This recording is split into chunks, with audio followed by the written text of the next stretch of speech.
God, Doctor. I don't know what's wrong with my baby. You have to help her. Please, I don't know what's wrong with her. Oh, of course. Come in. Hurry. Right in there. Good. Yes. All right. See what we have here. I'm going to pull these back. I'm just going to press on your tongue. What's wrong with her? Oh, it's all right. She has appendicitis. It's all right. We'll take care of you, all right?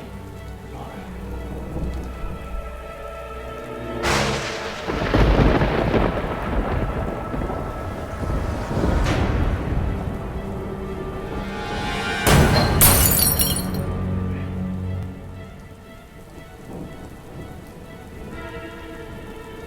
Hold her down.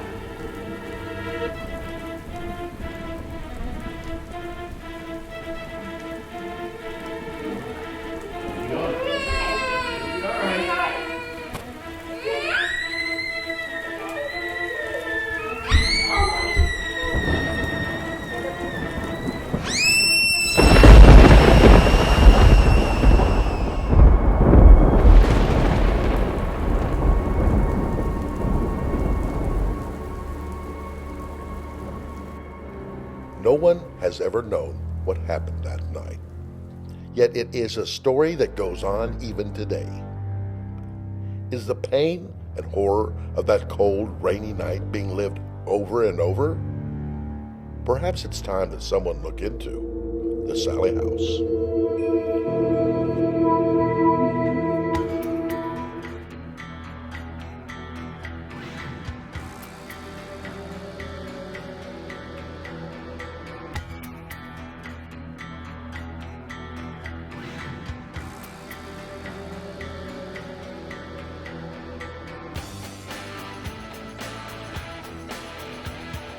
All right, can you just tell us a little bit about what you've heard about the Sallie house? My dog won't even set foot on the property where the Sallie house is. I don't even believe in that stuff, but I would never go in the Sallie house. I don't know anyone who's gone over there and said they'd go back. It's one of those places that most people know about. It was talked about on TV. But you've never done that? I would never go there. Do you believe in it, the haunting? Yes, I do believe it. We used to live in a haunted house. I mean, it's just a bad house.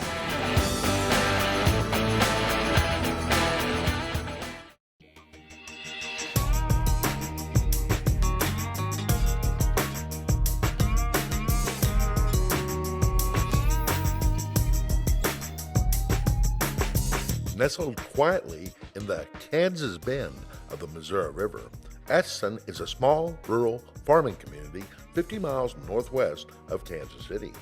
These days, it is home to the Benedictine College and known as the birthplace of Amelia Earhart.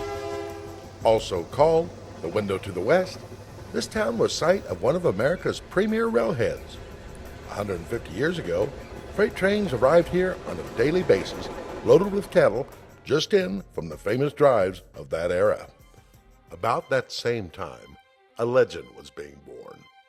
Atchison would soon become home to one of the most haunted houses in North America, the Sallie house, a haunting that has driven one family after another from its doorsteps. Now, two paranormal experts have been brought to the location to see if they can find any answers to this most mysterious and provocative haunting. And that was the largest Indian Aboriginal burial sacred ground. Where was this at? In Point Edward, Ontario. And you were there, and I was the one who said there you'll find the 5 bodies right here, and that spurred the whole dig, all through the government areas and everything. Excellent. Yeah, he's holding the skull and he's going, I guess you were right. And being right about the unknown is what makes Robbie Thomas something special. Author, spiritual guide, and psychic. For the past 16 years, Robbie Thomas has worked compassionately to bring peace of mind to the families and loved ones of the dead, sometimes reaching across that dread void to comfort the dead themselves. Broadcasting on his weekly radio show, A Link to Heaven, Robbie addresses questions whose answers few could know. Having authored 3 books about the spiritual world, Thomas is one of the premier paranormal investigators in North America. In the summer of 2007, he tried to help authorities find the missing child, Cesar Aguilar Cano, offering authorities the boy's location. Days later, they found the body of the child just where Robbie had predicted. This was just one of many instances in which Robbie Thomas has helped connect those who are living with those who have been lost. Hello, I'm Robbie Thomas, psychic medium, paranormal investigator from Canada. I'm here in Atchison, Kansas to take you for a ride in one of the most haunted homes in America, the Sallie House. Ever ride on a ghost trolley? Every year, hundreds of people come to Atchison, Kansas to load up on the haunted trolley and visit the Sallie House. This modest-looking home has become an infamous tourist destination for ghost hunters and curiosity seekers alike. Now, according to legend, Sallie was a young girl who died on the operating table in this house, which was a doctor's home and office, with her last memories being of a man she believed was torturing her. Sallie is said to exact her revenge on men who entered this home. Joining him is longtime colleague Michael Esposito, an expert in EVP or electronic voice phenomena. Esposito uses enhanced audio technology to prove the existence of the afterlife, a realm Michael glimpses carefully listening to the ambient noises of environments like that of the Sallie House. I captured a lot of EVP at the Sallie House, and here are some of the very best EVPs that I've captured at the Sallie House or anywhere.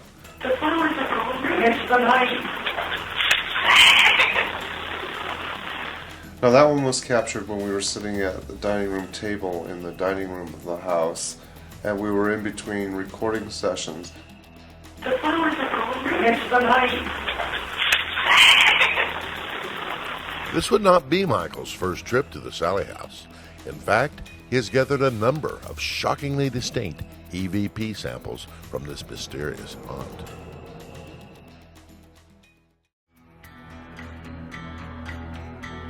Sitting quietly on 2nd Street in Atchison, Kansas, the Sallie House has become one of the most notorious haunted houses in all of America.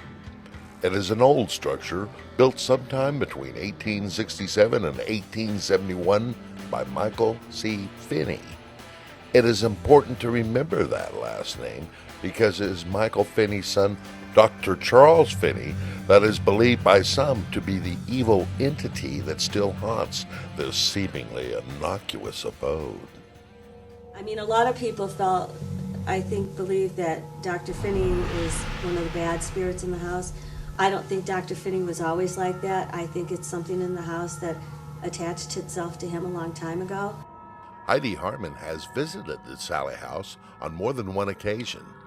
As a psychic and medium, Heidi believes she has seen Dr. Finney still lurking on the premises of the Sallie House.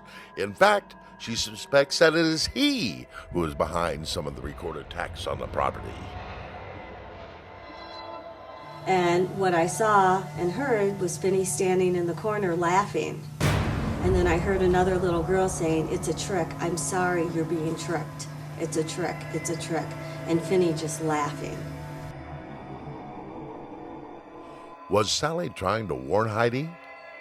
Knowing that Dr. Finney practiced medicine from this residence at 508 2nd Street, can we assume that Sallie was trying to tell her about the evil that still lurks there? These are a few of the questions that Robbie Thomas was hoping to answer, and it wouldn't take long once he was in the house to come up with his own impressions of Dr. Finney. My impressions of Charles Finney: cold, conniving. When I first entered the Sallie House, it was beyond any scope of imagination. It was the feeling of evil. Charles Finney, in my own feelings, now I don't say think, I say feelings, was walking in the shadow of his father, a wannabe, if you will, Now, take that and what I've just said in itself. Come Sallie to the Sallie house. I feel that wrong was done, and it was done by his hand. So giving him the power, if you will, that's what he took, and that's what he did. The evil of what men do. But Robbie is only visiting. What about the people who live near the Sallie house? My son was 3 years old, and we just moved next door. He would wake up quite frequently every night, complaining of monsters. He was waking up every night around 2 or 3 o'clock in the morning. But one night in particular, I heard him screaming. It was that scream where you know, okay, this isn't just a dream or a nightmare. So I run into his room, and as soon as I get through the door, every hair on my body stood up. And I find my son underneath the blankets with just his eyes peeking out, with his finger showing me where this monster is. It's going around his bed, and he goes, the monster. And he said it was black and that it could fly. I took him out. I got my other son out of the crib, and we went and slept in my room. But you can see his room faces right next to the Sallie house. Located just to the north of the Sallie house is Michael Finney's original home, 510 North 2nd. Like his son, he was also a doctor. And living next door in another Finney home has provided some very chilling moments for Kate and her family.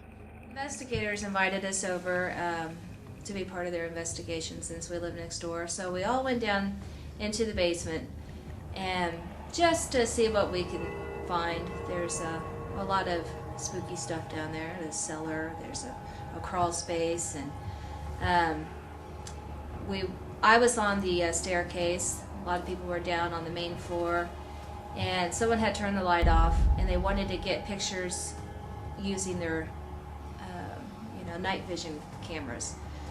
Well, as soon as they did that, this brick appears out of the ceiling and is thrown at us.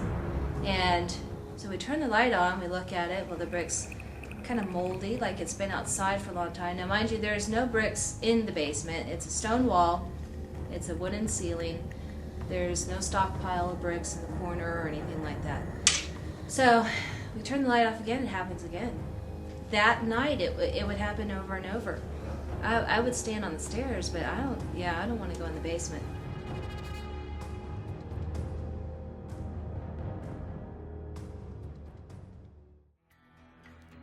Just north of Kansas City is a small community of Atchison, Kansas. Known for being the home of Amelia Earhart, it has also become the destination for many paranormal investigators, and they come to visit the Sallie house. Notorious for being the most haunted house in America, even the next door neighbor is curious about what goes on inside. I decided to have my brother and his family over for barbecue in the backyard.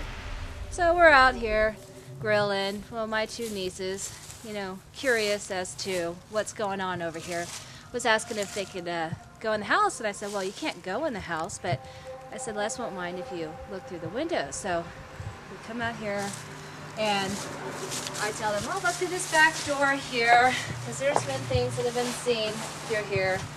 So they're looking like this.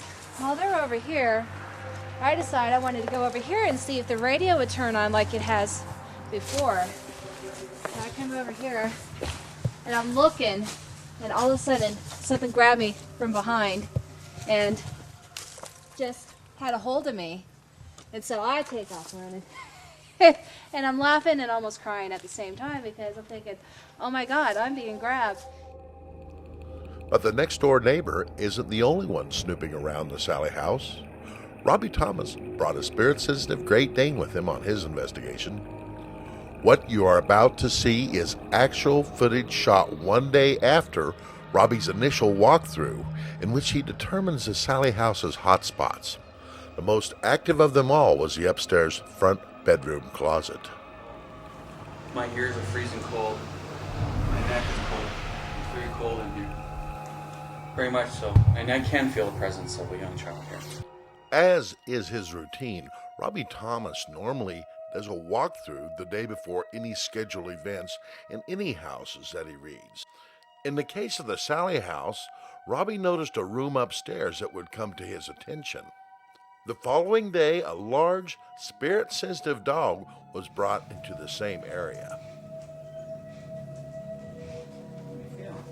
What do you feel? Hey, come on. Daddy, come over here. Come see something.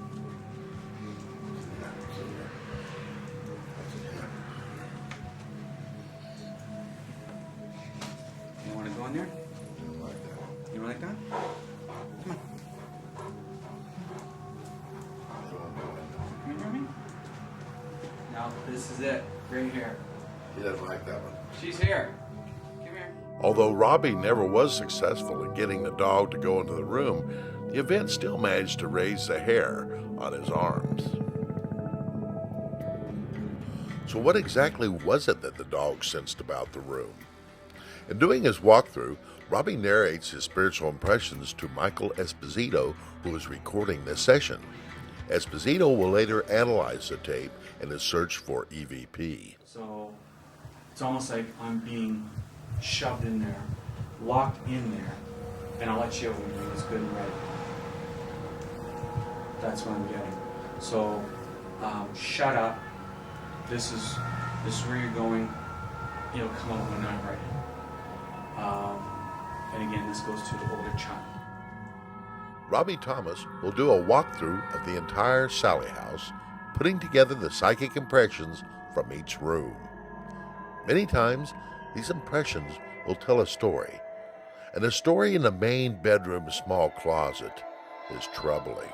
And I can honestly see, to me, 14 years of age, roughly 13, 14 years of age, kneeling down, and I can hear the sobbing in this corner here of being put there.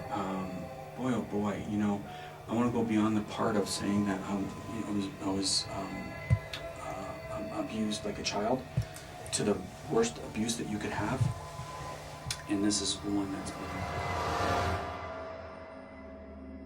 But the upstairs closet wasn't the only room in the house that had a story to tell. In the basement, Robbie's impressions would become physical as he senses the touch of two small girls. I come, I play. I'm not supposed to be here, but I ride and hide too. So I get two sensations of why I want down here. I play and I'm not supposed to, or I get in trouble. There's something about trouble and I hide in here. And right now somebody is pulling on my baby finger. I can feel the sensation of pulling on my baby finger. A name that comes is Anna. There's a name that comes Anna. A-N-N-A. Anna. Now, Anna, Emily, Anna, Emily, Anna. There's two names. Emily, Anna. There's two names, so that's gotta be.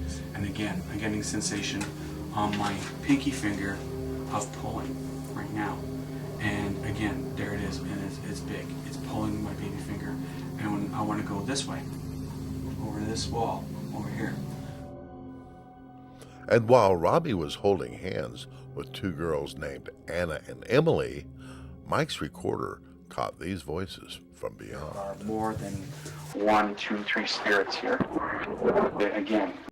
Did you hear that? Since EVP is carried on the sounds that are ambient in a room, it is hard to discern the subtle messages that lay within. Listen again. 1, 2, 3 spirits here. Again. 1, 2, 3 spirits here. Again. Some EVP are more apparent than others. Many times they are shrouded in the ambient noise that carries them. A few minutes later, Robbie was being pulled behind the heating unit and almost out of view of our camera.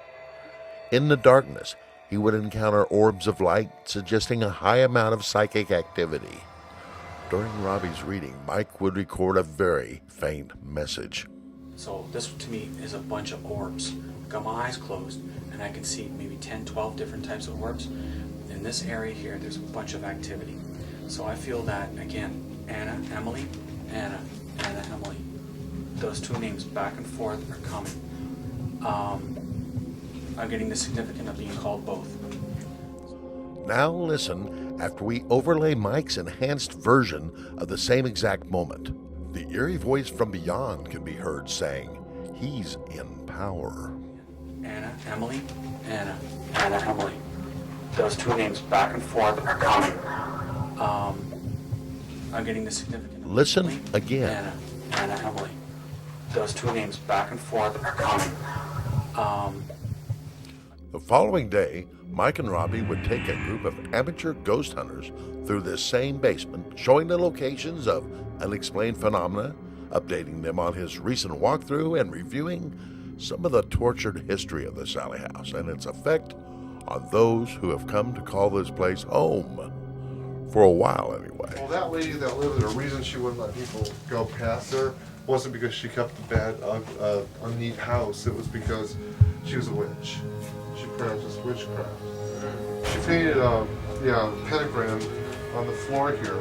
Les covered it up, but that's what got her evicted. As you might have guessed, not everyone has to be evicted from the Sallie house. Upstairs, Mike tells about another one of its tenants' adventures. Yeah, back in the 90s, this is when they finally decided not to come back here no more. That's when they were living here. He got thrown. He was in his bedroom here, and the dresser here started to shake and shake. The bed was jumping up and down. There was a thing on top of the dresser that was literally spinning around. He couldn't get the door open, and he was calling for Deborah, and he couldn't get the door open.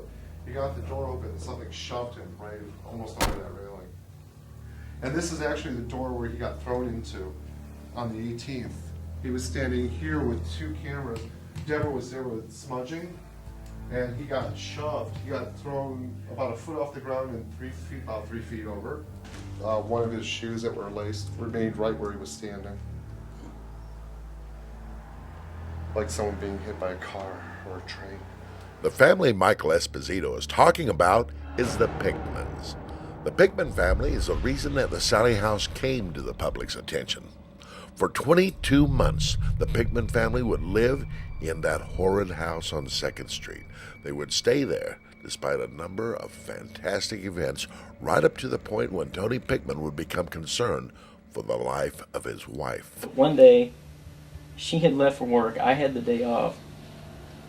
And that morning, I just sat and would watch her get ready for work, and the whole time I'm thinking, I just want to hurt her. I wanted to stab her, to be honest with you. That was the thought going through my mind.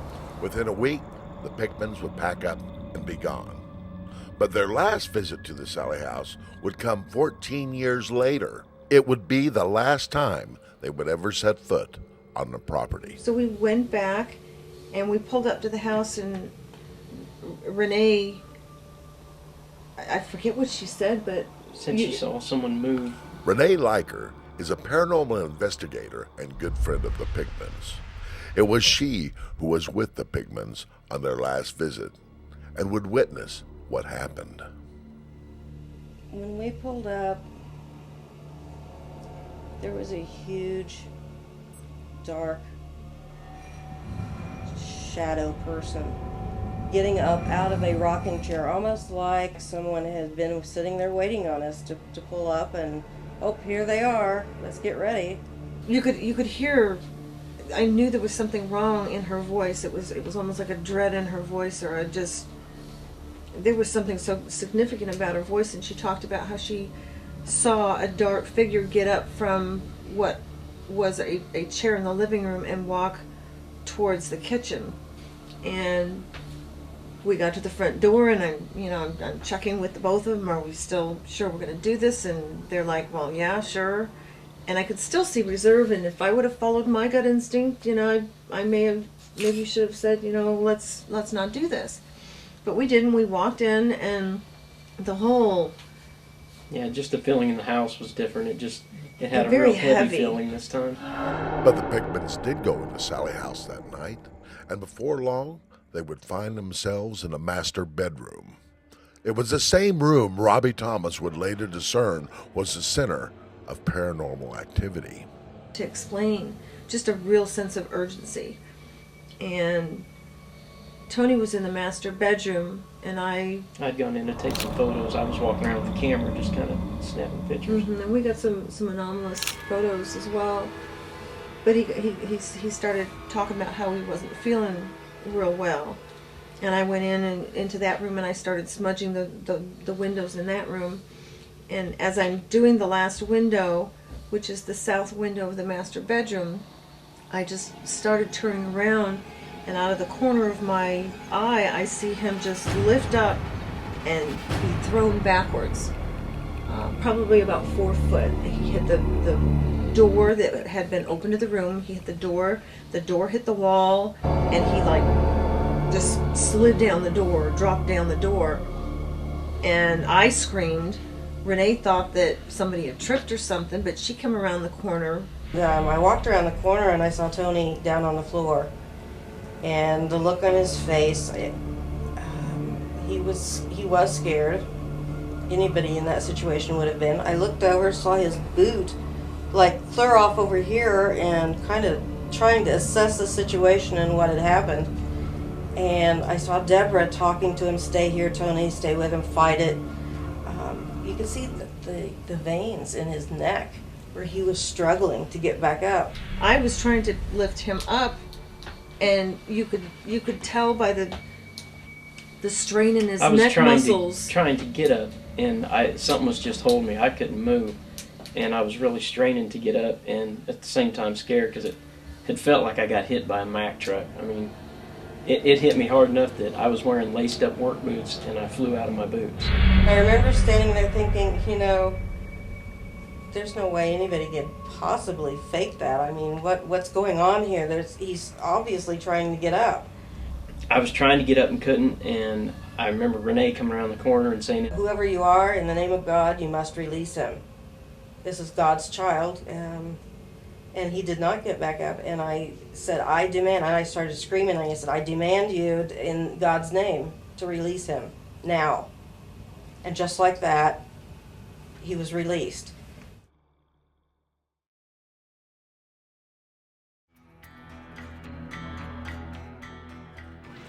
For many people, a chance to experience a real ghost is a once-in-a-lifetime opportunity.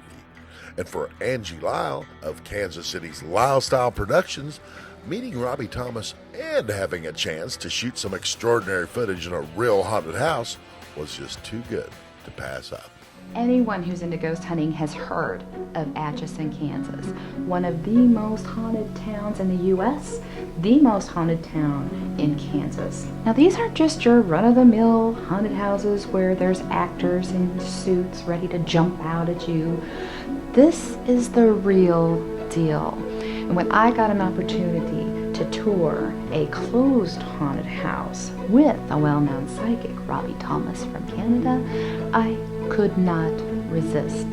This guy comes to the U.S. from Canada and tours haunted places. And he takes people and lets them feel what it's like to be in a haunted house. And although a chance to visit a real haunted house may seem like an exciting experience to most, to some, it is their worst nightmare. And that nightmare would begin in January of 1993, shortly after the Pigmans moved into the house on 2nd. One occurrence in this room, according to Deborah and Tony Pigman, was there was dolls placed in a circular motion on the floor. And shortly after moving in, we had just little animated little things happening in the house. The night of the bears, we were gone for the majority of the day. When we returned, it was my sister's last evening. She'd been there for a week with us. It was her last evening there. We had gone and rented some movies and planned to just chill out like we had for the whole entire week. And one of us had gone upstairs. I don't remember offhand which one. I believe it was me. It was you, yeah, because you came downstairs. I'd gone upstairs and turned on the light in the nursery, and when I was in there, all the toys, the stuffed animals especially, had been taken off the shelves and put in a perfect circle.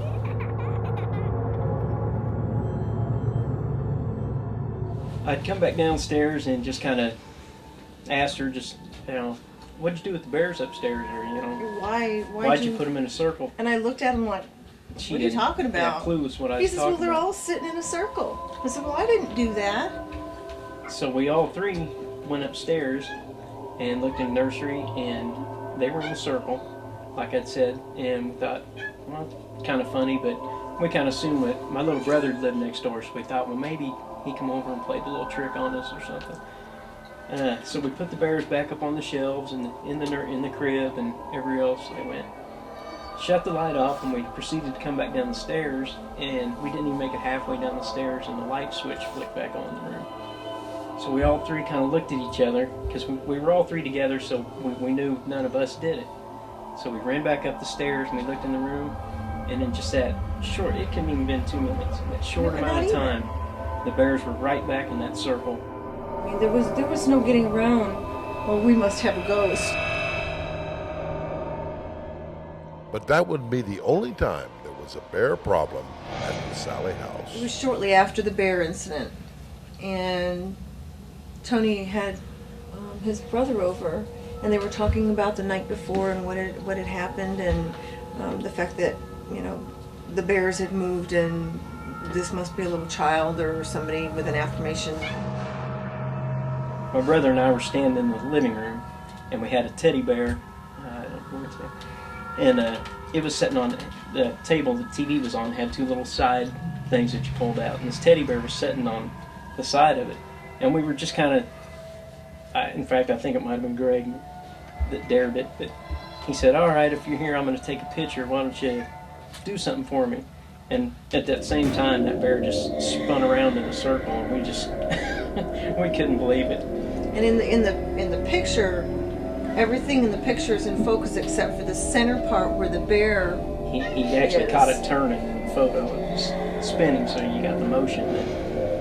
Anyways, the anxiety that brought up between the guys put us in kind of a panic to leave.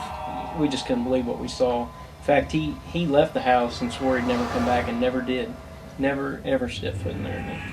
And so we were collecting everything and collecting the baby and you know, getting him in his car seat, and while he was sitting buckling the baby in the car seat, and yeah, it felt like I got stung, like from a wasp sting on the back, and didn't pay much attention because we were in a hurry to get out of the house. The baby was crying, and I was pretty scared myself, and we just proceeded to get ready and head over to my parents.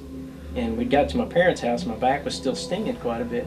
And I figured, oh well, I'll see what bit you. And I lifted his shirt, and there were 3 scratches on his shirt, probably anywhere between 4 and 6 inches long on his lower back. And I think my heart skipped a beat. Yeah, I remember you looking saying, at "Oh my it, God," because that was the first time that I realized that spirit could have a real physical interaction. The night of the spinning bear would be the first time that Tony and Deborah Pigman would feel forced out of their house. It was a hasty evacuation that would occur a number of times during the 2.5 years the Pigmans called 2nd Street their home. There would be many more attacks, and during those 30 months, the Pigmans would continue to witness and fall victim to a variety of mysterious paranormal behavior. We had TVs turn on after we would turn them off. We had the ceiling fan, balls would the chain turn. would bounce up and down, like someone was flicking it with their finger. Pictures would be turned upside down on the TVs, walls. yeah, the TVs would turn off and on like 5 times in a row. You'd turn them off and try to go upstairs to bed, and they'd click while you were walking up the steps, and you'd have to come back down and turn them on. Michael Esposito is somewhat of an authority on the history of the Sallie house. He recalls a number of paranormal events occurring to the Pigmans. And since then they had things, they found candles that they had in sconces on their walls with wax melting up. The candles had never been lit, but the wax actually melted up the candle and protruded from the candle. There's a famous story about a rose when they actually started having mediums and shamans coming in to try and tell them what was going on there. They found a rose that was on the kitchen windowsill in a bud vase that was smoldering, and it was burnt from the inside out. The outer leaves were perfect, but all the inner leaves were completely charred. Just before that happened, just before they started having shaman and mediums come in to try and explain what was going on or help see if there was anything there, they had an incident where a teddy bear started having flames shoot out of the top of it. Barely 6 months into their lease, the Pigmans were looking for answers. With the extraordinary phenomena becoming more erratic and a newborn infant in the house, it was becoming apparent that something would have to be done. But in a small town, there were concerns. Although we wanted help with what we were going through because we totally didn't understand it or know what to do with it, we also know that we didn't want to be plastered all over TV and, have everybody in town's fingers pointing at us, which inevitably happened anyways. In June of 1993, the Pigmans would relate their growing concerns about their rental to Barbara Connor. She was the only friend they felt they could trust to be discreet, who was also a psychic, and who lived out of town. Traveling from California, Barbara Connor would be the first real psychic to set foot in what she would later name the Sallie House. That came about with the first psychic that came into the house. Barbara Connor was her name. Mm-hmm. She had picked up on the little girl and said that the little girl told her name was Sallie. With Barbara's connections in California, it wouldn't be long before film crews were beating a path to the little town on the prairie.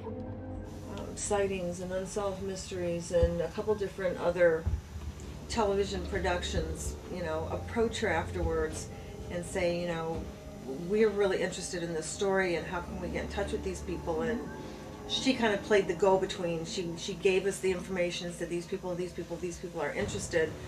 I think it was because of Barbara's sightings. Yeah, sighting. We did get it. We did allow sightings. We gave Barbara permission to let sightings get a hold of us, and we kind of talked through that. As time went on, word would start to spread about the 2nd Street haunting in the little town of Atchison. The television series Sightings would bring the first of many different television crews and investigation units to the Sallie House beginning in the fall of 1993. The return visits were warranted by the spectacular attacks caught in the early sessions. The footage that would be captured would throw open the doors of the Sallie House, revealing its fantastic secret to an astonished world.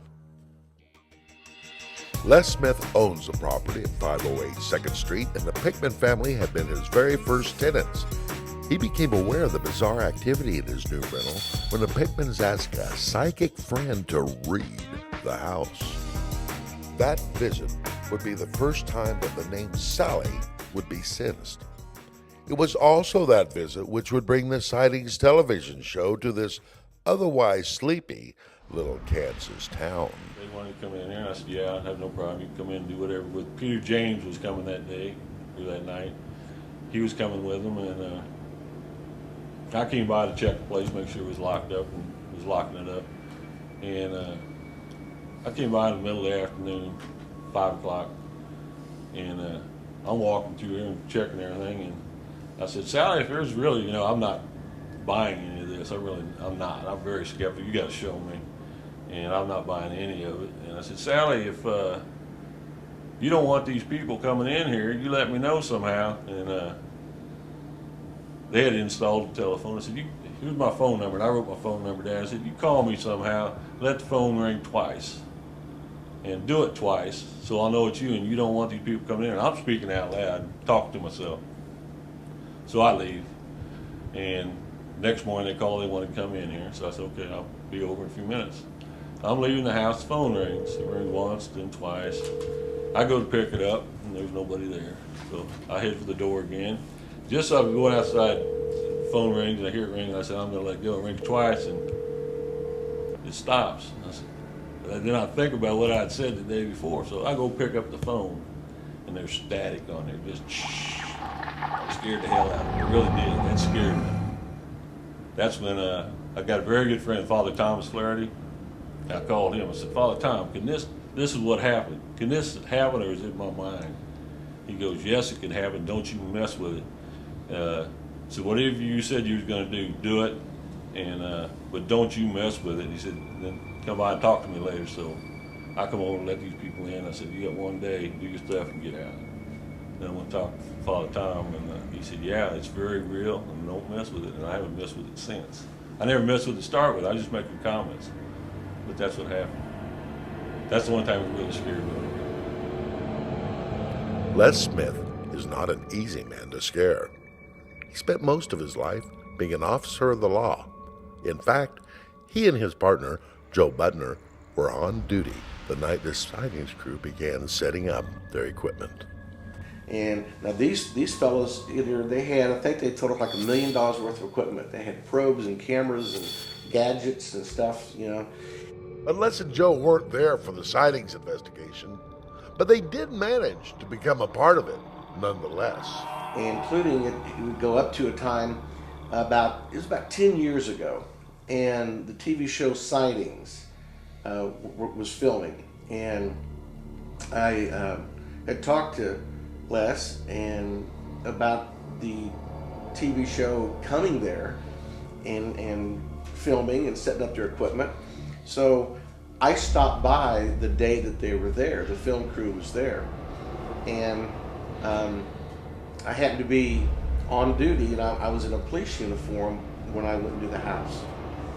And while he introduced me to everybody, we were standing there talking, and he was against the east side of a room that we were in, a big, it's like a dining room, and it was cold out, and I know for a fact he had secured the windows. There was plastic on the windows. My point being, there was no wind, there was nothing in the room, but one of the gentlemen handed Les a piece of paper which they wanted him to sign of some kind of a contract or waiver or release. He had me sign a contract, and he was standing, I was right over there by that chair, and I walked over to sign. I said, yeah, you can go ahead and film, do whatever you want to do. And he's holding the clipboard with the contract on, and I'm signing it. While I'm signing it, the end of the paper just started fluttering up on the tablet, and I said, what the heck, you know? And I look at it, and I look over my shoulder, and Joe's standing behind me, and he sees it too. The paper just began to flutter, just started shaking, and I'm watching him. His hands are still. He looks at it. He looks up at me. I looked at him, and he said, "Did you see that?" I said, "Yeah, I saw that. What are you doing?" He says, "I'm not doing anything." So we both saw it. The guy holding the clipboard, he's looking the other way. He's not looking. I said, "You see that?" And Joe says, "I did." That it's moving. And about that time, one of the gentlemen from the film crew said, "She's here. She's in the room. Says, just stay where you're at." I said, "Sure." And he started. They got some probes or equipment out, and they're looking for her energy. He said, "There she is," and they would feel around. And they went and checked the windows, make sure there was no wind. Said, "She's in here." Then the gentleman turned to me and said, "She doesn't like you. She doesn't like that uniform. She doesn't want you here." And I said, "Not a problem. I can leave." So we left. And that was very strange. What was making the paper flutter, I don't know. And if Les and Joe thought what they saw was strange, it was a good thing they left when they did. As Tony would soon find out, the lights and cameras of the sightings crew would bring the Sallie House ghost to life. Most of it, I had a lot of them when they weren't there, but it seemed like when they did come up, I don't know if it's energy from cameras or I really can't explain it, or the people. I don't really recall that many scratches when the cameras weren't there. It was almost as if it was like a show-off kind of a thing. During their unprecedented 5 visits to Atchison, the sightings crew would witness a number of alarming attacks, some of which were captured on film.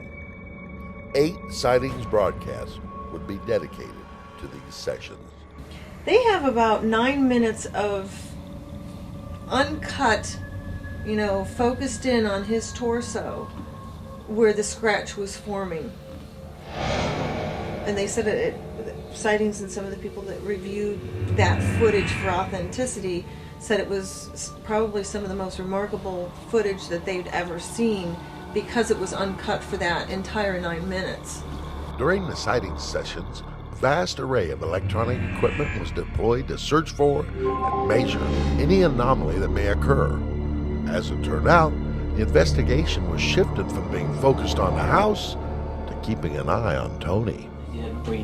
They'd set me in a rocking chair in the living room for was that all-night vigil? Yeah, it was like 11 to 12 hours, and with my shirt off. And Kerry Gaynor, who I have a lot of respect for. He's a really good investigator. Parapsychologist. He was sitting He was sitting catty-cornered, I mean, like the chair that's sitting next to us, right next to Tony, and having conversations with him. And while he's talking, scratches would just show up. Yeah, I can't even say they formed. They would He would throw his hands up and he'd say, "Here's another we one." have another scratch." And I was sitting right here. He was so flabbergasted. He was so beside himself on how this could be happening right in front of him, and him not catching, the actuality of it happening.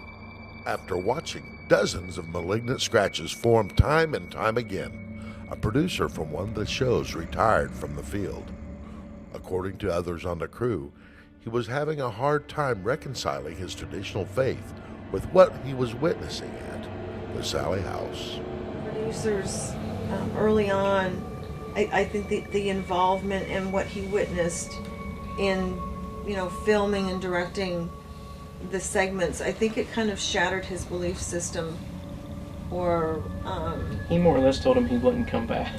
Yeah, he was done with field desk work. job. He was done being out in the field. It was difficult for him.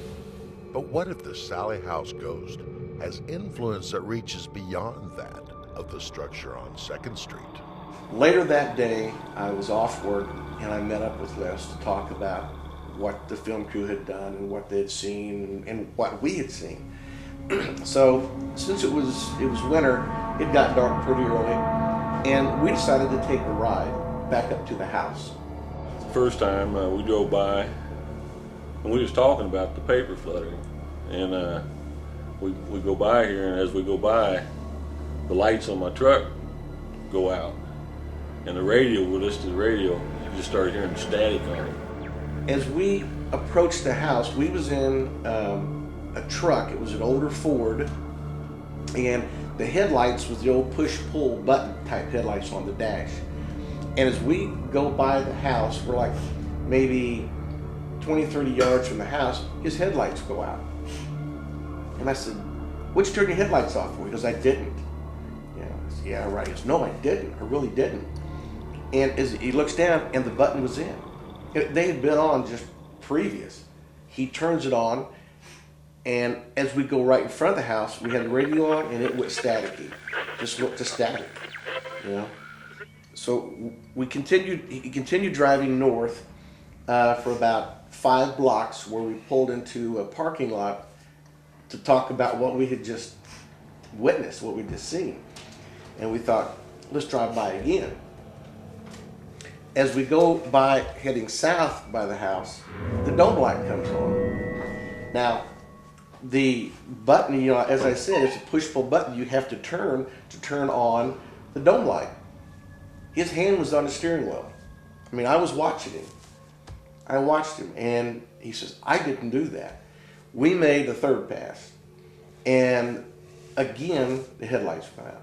And we made 3 different passes, and each time, something happened. Lights went off, lights came on, radio went staticky, just by that house. Not before, not after. It never happened again. It's never happened since. For 2 years, the television crew would return, each time collecting more and more incredible data, albeit at the expense of Tony's decaying health. It had gotten so bad that at one time I remember the cable guy being there at the house to hook up cable, and he's talking to me. Next thing I remember, he's patting me on the face, waking me up, asking me if I was all right, because I couldn't sleep in the house. That was she worked days, I worked nights. When I was home at night, I'd be in the master bedroom upstairs trying to sleep, and I was hearing whispering. It sounded to me like 6 different people whispering in my ears at one time, and I could never make it out, but it was just like, and it would be right in my ear, and I scratching in the wall behind the bed would just drive me nuts. It just sounded like somebody just inside the wall just scratching to get out. And each time they came up, it successively got more damaging for Tony. He got scratched every time they came up, and every time it was a little bit more and a little bit more, to where his body looked like a war zone. Yeah, I didn't think I could take it anymore at times. When I'd hear they were coming back, I was like, oh man, I don't know if I can go through this. After the sightings crew left town, Deborah and Tony Pigman were hoping that the activity in the Sallie house would subside. Then one morning in the kitchen, Tony, for the first time, would come face to face with Sallie. I felt the first time I saw an apparition was of a little girl in the kitchen. I'd come home from work and walked in the kitchen to get something to drink and poured some orange juice in a glass, and I turned around, not 5 foot from me is this little girl dressed from the 1800s just staring back, and she looked just as surprised to see me as I did her. It scared me to death. I dropped my glass, it shattered all over the floor, and as soon as I dropped it, she was gone. I took off running. That was the first apparition Tony would see, but it wouldn't be the last. One day it had gotten so bad that, and it's probably my scariest time in the house, was I was trying to sleep and I was hearing the whispering start off and then the scratching. And I still shake when I talk about it. I remember laying there in bed, and what looked like, you know how dust particles come through windows sometimes, you kind of see them like, it kind of started out like that, and then it just kept getting darker. And pretty soon, it took the shape of this woman, and she moved over to the bed, and I mean, I was just, oh man, I was in a panic. And I'm just kind of scooting back in the bed while she's approaching me, and all of a sudden, her arm just shot out at me. And I remember she had this black lace glove on, and I remember her saying, "I'm gonna," and when she said that, her hand came towards me, and she just disappeared. I never thought you could get so scared to where you couldn't scream. And that's what happened. I could get nothing to come out, and that even makes you more scared. Shortly following this incident, the Pigmans would leave the Sallie house. Knowing Deborah and Tony for what I have known and seen in sightings and unsolved mysteries, and the corridor of which Tony's gone through, and that living that life at the Sallie house, you know, it's amazing. It truly is. Coming down to Atchison, Kansas, and making this the tour stop, it was phenomenal. They opened their arms up to me. They said, yes, come on down. You know, it's very difficult in getting the time to sit with Tony and Deborah on any given day, but they made time. Several years later, Michael Esposito would meet the Pigmans and become part of the ongoing investigation. During a seance, he would shoot the amazing footage you're about to see. Using a parabolic microphone, Tony was listening to it. We were conducting an EVP session up in one of the bedrooms. Renee Leaker, Bird's mom, asked one of the specters, one of the ghosts that we think inhabit the house, Joanne Barnes, who actually lived next door but was married to one of the Finneys, spent a lot of time in a mental institution and was accused of killing her son by trying to gas herself and her son to death in the house next door. She lived, unfortunately, and spent a lot of time in a mental institution after that. But Renee Leaker asks, now Joanne, we've asked you this many times before, we'd like to know if you want us to bring clergy into the house.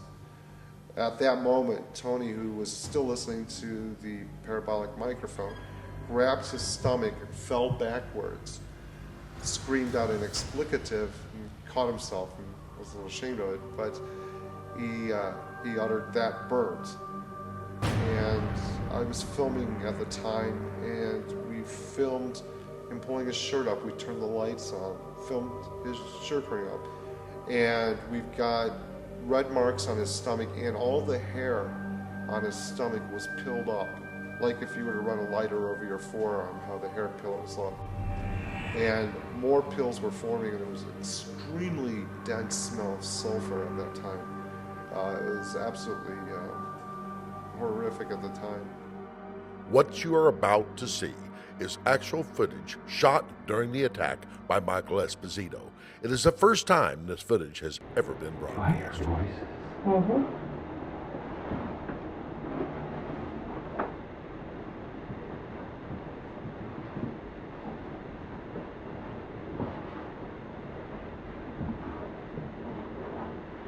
Those of you that are Catholic, would you like for us to get the priest to come in and bless the house? We've discussed this before, and we need a definitive answer.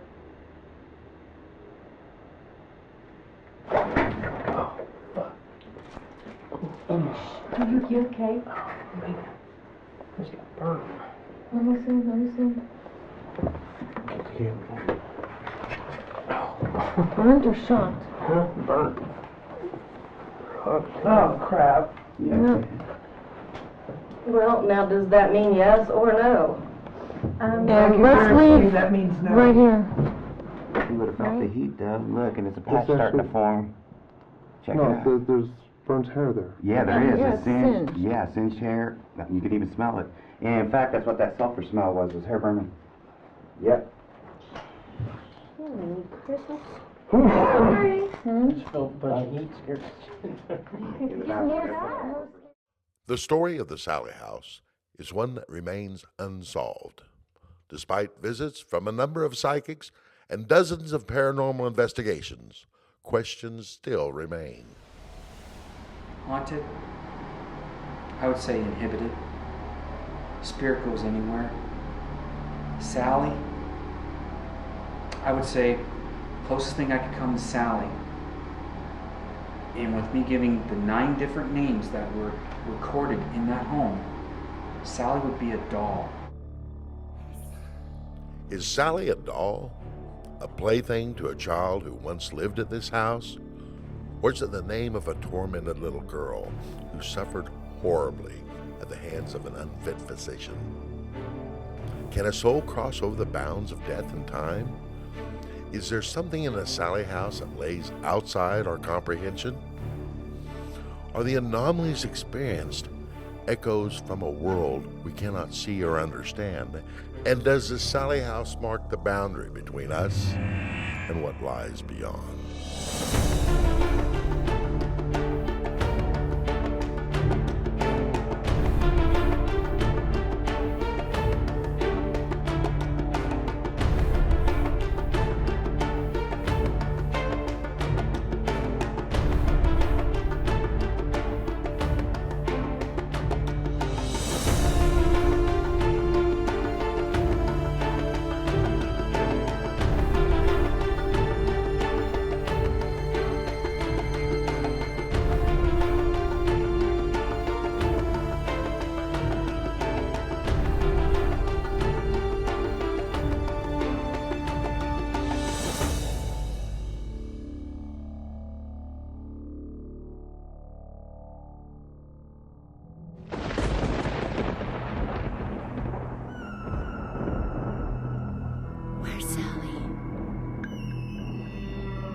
We had a camera and a tripod set here filming them, and we came up because we had to change the audio tape, and Jeremy Pippin and I were standing here, and we were looking up, and just right here right above us, that you just hear the, just the furniture moving, just right across it,